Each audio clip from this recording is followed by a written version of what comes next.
दोस्तों, जो रोज मैं आपके लिए 10 मिनट का एक कैप्सूल लेकर आता हूं, आज मैंने सोचा कि स्मार्ट बोर्ड पे आपको समझाऊं, क्योंकि लोग ये जानना चाह रहे हैं कौन कौन से ड्रोन्स हैं।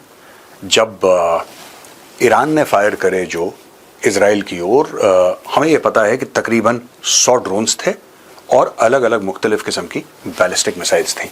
अच्छा, बैलिस्टिक मिसाइल्स क्योंकि बहुत दूर तक मार करती हैं, मैं उनके बारे में आज डिस्कशन नहीं करूंगा। मैं खास तौर से ड्रोन्स के बारे में बात करूंगा।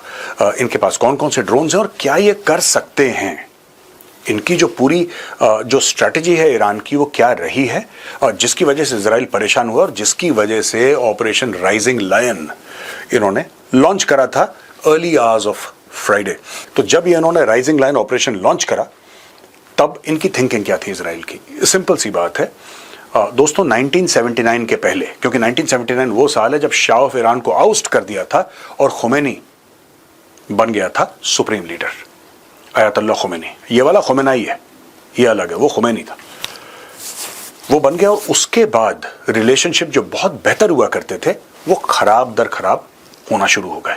यानी कि हर चीज को एक मजहब की लेंस से देखना, हर चीज को एक रिलीजन के लेंस से देखना। एक जमाने में ईरान, इजराइल, अमेरिका ये अच्छे दोस्त हुआ करते थे, जिसको हम लोग कहते हैं ना, हम प्याला हमने वाला, उस किस्म के दोस्त हुआ करते थे। ये 79 के बाद सारा मामला बेड़ा गर्क हो गया। ये जो नई ईरान में रजीम आई, इसने बोला कि नहीं, यहूदी हमारा दुश्मन है।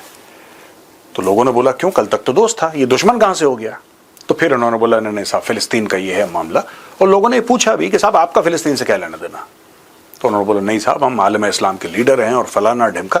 ये सारा बैकग्राउंड है। अब मैं आपको बताता हूं, जब राइजिंग लायन हुआ और कल हमने ये बताया था कि कौन कौन से लोग मारे गए तेहरान में और जगह मुख्तलिफ जगहों में जो अटैक करा था इजराइल ने, तो 200 से ज्यादा एयरक्राफ्ट यूज करे थे। इस चीज का ध्यान रखिएगा दोस्तों, 200 से ज्यादा एयरक्राफ्ट यूज करे इजराइल ने ईरान को ठोकने में। They were actually planes flying overhead. आपने कभी यह सोचा है कि यहां से,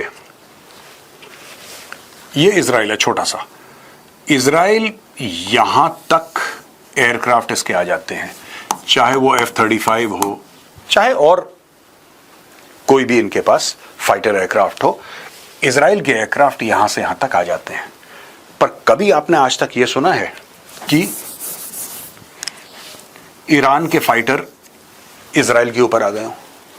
कभी आपने आज तक सुना हो कि भाई ईरान ने एयर स्ट्राइक्स लॉन्च करनी है और इजरायली एयर स्पेस के ऊपर ईरानी जहाज घूम रहे हो? ये आपने नहीं सुना होगा।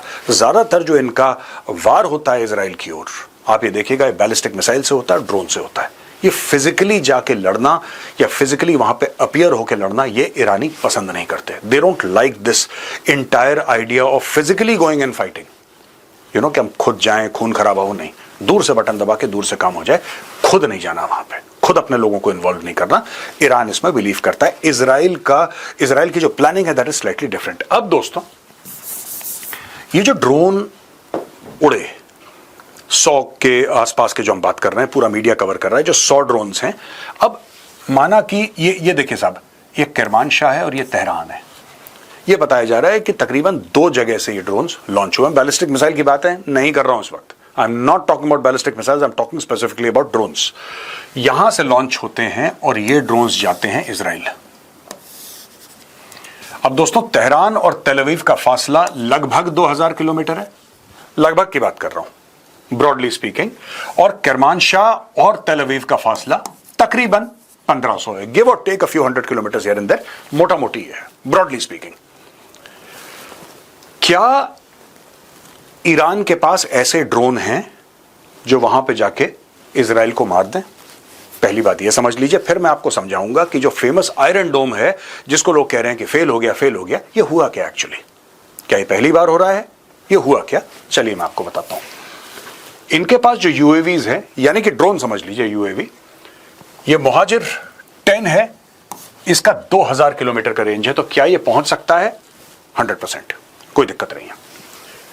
शाहिद 149 गाजा, ये 2500 किलोमीटर का रेंज है, क्या ये पहुंच सकता है? बिल्कुल।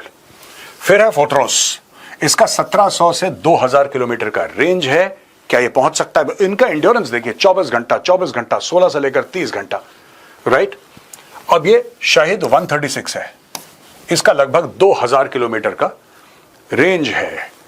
शाहिद 129 1700 किलोमीटर, और फिर यह करार, हेसा कमान, अबाबिल, ये सारे के सारे। अब ये रेंज एक और का है, ये मुहाजिर 6 का है, इसका 2000 क्लेम्ड है, लेकिन बाकी सब छोटे छोटे रेंज के इनके पास ड्रोन्स हैं। तो इससे आपको 2-3 बातें पता लगती हैं। सबसे पहली चीज, ज्यादा पैसा जो खर्च करा है ईरान ने, मैक्सिमम मनी, उन्होंने ऐसे ड्रोन्स बनाए हैं लॉन्ग डिस्टेंस, क्योंकि उनका जो दुश्मन है वो इजराइल है। क्या ये ड्रोन इजराइल पे जाके वार कर सकता है, ये एक थ्योरी है उनकी, और उस थ्योरी के अराउंड इन लोगों ने पूरी की पूरी प्लानिंग करी अपनी ड्रोन फोर्स की। तो ये तो इनके ड्रोन्स हैं दोस्तों। अब जरूरी नहीं है दोस्तों कि जब आगे ये लड़ाई बढ़े, क्योंकि बेंजामिन नेतन्याहू ने बोल दिया है कि जब तक हम इनका प्रोग्राम खत्म नहीं करेंगे न्यूक्लियर वाला, तब तक ये लड़ाई नहीं रुकेगी, as long as it takes, ये नेतन्याहू ने बोला। और वहां पे ट्रंप भी जो है वो भी इजराइल के साथ खड़ा हुआ, जाहिर सी बात है। एक और बहुत बड़ी बात है दोस्तों, a big thing is that ये जो ड्रोन्स फायर करे गए और ये जो मिसाइल फायर करी गई हैं, अमेरिकन फोर्सेस ने कुछ ड्रोन्स और कुछ मिसाइल्स गिराई हैं। अमेरिकन फोर्सेस ने इजराइल की मदद करी है।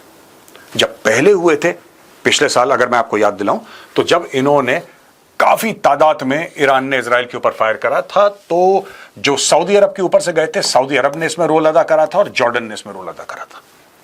सऊदी अरब और जॉर्डन ने दोनों ने incoming Iranian drones and ballistic missiles को गिरा दिया था। इस बार क्या हुआ है, यह मामला आगे चल के क्लियर होता आपको नजर आएगा। अच्छा, एक और चीज, ये मैप दिखाने का क्या मकसद है आपको ना, ये देखिए साहब, ये टेल अवीव है, ये यरूशलेम है, ठीक है। तो टेल अवीव है और जेरूसलम है, यहां पे अटैक हुए हैं। तो ये सिर्फ आपको एक दिखाने के लिए कि सब this is how it looks like. अब हम बड़े मैप पर आते हैं, तो आप ये देखिएगा, ये अपने लोगों को एक्टिवेट करेंगे ईरान कभी सीधी लड़ाई नहीं लड़ेगा, क्योंकि ईरान में वो काबिलियत, इनके पास ड्रोन्स हैं, ये फलाना ढिमका, बट फाइनली जैसे इजराइल अपने बंदे भेज देता है ना, अपने पायलट्स भेज देता है, और इनके पायलट्स F-35 को लेकर तेहरान के ऊपर नाचते हैं। That is Israel's capability. Iran lakhs that capability, चाहे वो एयर डिफेंस की कैपेबिलिटी हो, फिर चाहे वो एयर पावर की कैपेबिलिटी हो। हाँ, बैलिस्टिक मिसाइल और ड्रोन इसके पास बहुत है। तो जिसके पास जो पावर है, वो पावर वो इस्तेमाल करता है। अब मैं आपको यह बताना चाहता हूं कि पूरे इस मैप में आप देख लीजिए कि ईरान का जो प्रेशर पॉइंट्स ईरान है जो इजराइल के ऊपर ला सकता है, वो कहां है। ठीक है, इजराइल तो फंड नहीं कर रहा किसी को कि तुम ये कर देना वो कर देना। ईरान ने खूब फंडिंग कर रखी है, तेल का बड़ा पैसा है। ईरान बैग्ड टेरर आउटफिट्स, ये बहुत पहले एक बार हमने कवर करा था, पर मैं आपको फिर आज याद दिलाना चाहता हूं कि जब ईरान हमला करेगा तो कहां कहां से करेगा, ये आपको जानना चाहिए। इसलिए मैं मैप पे आपको ये दिखाऊंगा। हिजबुल्लाह ये लेबनान के आसपास का इलाका है। हिजबुल्लाह का पैलेस्टीनियन इस्लामिक जिहाद, ये दोनों के दोनों लेबनान के इलाके में है। हिजबुल्लाह को काफी हद तक डिग्रेड और डेन्यूड कर चुका है इजराइल, कमर तोड़ चुका है हिजबुल्लाह की। पहले तो पेजर वेजर से इन्होंने करा था, फिर वो एयर स्ट्राइक्स कर करके हिजबुल्लाह का बिल्कुल कमर तोड़ दी इन लोगों ने। तो हिजबुल्लाह बहुत कम बाकी है हिजबुल्लाह, लेकिन पैलेस्टीनियन इस्लामिक जिहाद ये ग्रुप अभी तक जिंदा है। तो ये तो हो गया लेबनान के इलाके का, ठीक है साहब, ये पहली चीज है। दूसरी चीज है इराक में, इस इलाके में जस्ट नेक्स्ट टू ईरान।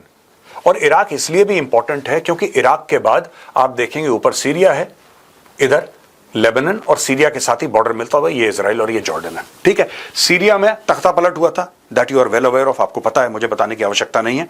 यहां पे तख्ता पलट हुआ था, तुर्की ने सपोर्ट करा था तख्ता पलट। अब यहां पे देखिए कतैब हिजबुल्लाह, ये इराक का ग्रुप है। कतैब हिजबुल्लाह, असैब अहल अल हक, हरकत हिजबुल्लाह अल नुजाबा, कतैब सैयद अल शुहदा, बदर ऑर्गेनाइजेशन। तो 5 बड़े ग्रुप हैं, ईरान फंडेड आतंकवादी संगठन हैं, which are operating inside Iraq.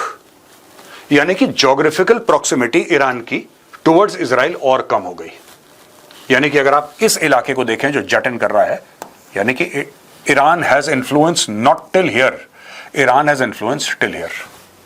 मैं आपको जिस तरीके से ज्योग्राफी काटते हैं ना लोग, कैसे ज्योग्राफी काटी है, जैसे ज्योग्राफी डिस्टेंसेस कम करें यहां तक, ठीक है ना। अब इसको हम दोस्तों हटा देते हैं और अब हम बात करते हैं यमन में। ये यमन है, इस पूरे इलाके में अंसार अल्लाह है। अंसार अल्लाह एक टेरर ग्रुप है जिसको आप हुथी के नाम से जानते हैं। ये जो हुथी है ना, ये सी पायरेट्स हैं और ये बीच में लोगों को तंग करते हैं, ये दैट इज अंसार अल्लाह। ये यमन का ग्रुप है। दोस्तों ये बहरीन है यहां पे, और सराया अल अश्तार और सराया अल मुख्तार अश्तार, ये यहां पे दो हैं। और सऊदी अरेबिया में हिजबुल्लाह अल हिजाज, ये सऊदी अरेबिया, हिजबुल्लाह अल हिजाज। अब देखिए ये इन्होंने कम कर दिया ज्योग्राफी यहां से, ये इन्होंने ज्योग्राफी यहां से कम कर दी है, डिस्टेंस कम कर दिया, यहां से डिस्टेंस कम कर दिया, ये थोड़ा सा ज्यादा डिस्टेंस है। लेकिन यहां पे ये गल्फ ऑफ ईडन का पूरा मामला है। ये देखिए साहब, ये जिबूटी है, जिबूटी में चाइना के भी बेस हैं, अमेरिका के भी बेस हैं, इसके भी बेस हैं, उसके भी बेस हैं, 5-7 तो इंटरनेशनल बेसिस हैं जिबूटी में, विच दे कैन इंपैक्ट। मैं ईरानियों की बात कर रहा हूं, ये इंपैक्ट थ्रू अंसार अल्लाह, ये हुथी हैं, हुथी, ठीक है। एंड सऊदी अरेबिया का जो मैंने एंड में बताया था, हिजबुल्लाह अल हिजाज, हिजाज पुराना नाम है सऊदी अरेबिया का, old name during ancient times, वो हिजाज कहते थे इस इलाके को। तो ये यहां पे आ गए हैं। तो ये यहां से पूरे अपने सोर्सेज एक्टिवेट करेगा। जो पहला जो उन्होंने वार करा है इजराइल की ओर, इजराइल के ओर जो वार करा है, that they have done from their area of Kermanshah and Tehran. लेकिन आगे चलते हुए आप मान के चलिएगा कि इन सब लोगों को फंड करेगा, दोबारा एक्टिवेट करेगा, हथियार भेजेगा इनके पास। और आप ये देखिएगा कि यहां पे ईरान कोशिश करेगा इस इलाके में इंपैक्ट करने की। यहां पे दोस्तों ये 70-80% ऑफ ऑयल यहां से आता है। It's very critical, it's very crucial.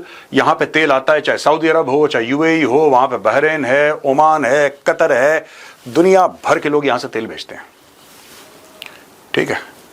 इसको बंद करने की कोशिश करेगा। क्यों बंद करेगा? अब आप बोलेंगे साहब ये क्यों बंद करेगा, इनसे तो उनकी लड़ाई नहीं है। ये इसलिए कोशिश करेगा कि अचानक दुनिया में तेल का जो दाम है वो शूट अप कर जाएगा।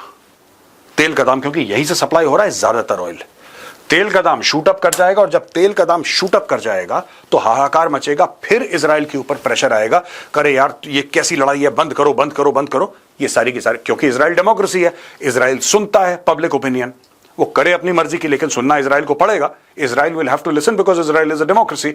Iran doesn't have to listen to anybody because it's a dictatorship, right. So this is how it all maps out. मैंने बोला आपको समझा दूं कि आज कल में इन्होंने क्या करा है और आगे चल के क्या क्या करेंगे और कौन कौन से अपने टेरर ग्रुप्स को ये एक्टिवेट करेंगे। एक नक्शे के थ्रू मैंने समझाने की कोशिश करी आपको।